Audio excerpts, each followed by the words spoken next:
नाशिकमध्ये शिंदे गटाच्या बैठकीत राडा। अहिल्यानगरच्या पदाधिकाऱ्यांमध्ये झाला राडा। दुसरा पक्षाचा पदाधिकारी असल्याचा आरोप करत हाणामारी। शरद पवारांच्या राष्ट्रवादीचा पदाधिकारी बैठकीत शिरल्याचा करण्यात आला आरोप। नाशिकच्या हॉटेल एक्सप्रेस इन येथे शिवसेना शिंदे गटाच्या उत्तर महाराष्ट्रातील पदाधिकाऱ्यांच्या बैठकीचे आयोजन। या बैठकीसाठी मंत्री उदय सामंत, दादा भुसे आणि माजी खासदार राहुल शेवाळे हॉटेलमध्ये उपस्थित असताना झाला राडा। दोन गट आपापसात भिडल्याने उडाला गोंधळ। पोलिसांसह उपस्थित सुरक्षा रक्षकांनी सोडवलं भांडण।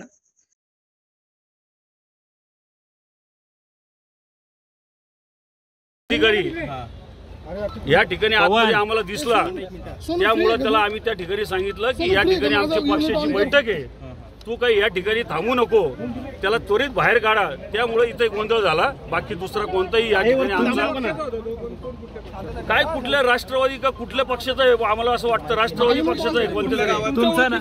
तुमचं काय नाव आहे आणि तुम्ही कुठले? कर्जत तालुक्यातला आहे, नगर मधल्या कर्जत तालुक्यातला आहे, त्याला ओळखतो आम्ही। तो शरद पवार गटातला आहे आणि तो या ठिकाणी कसं काय आला। त्यामुळे स्टार न्यूज साठी मोहसिन पठाण, नाशिक।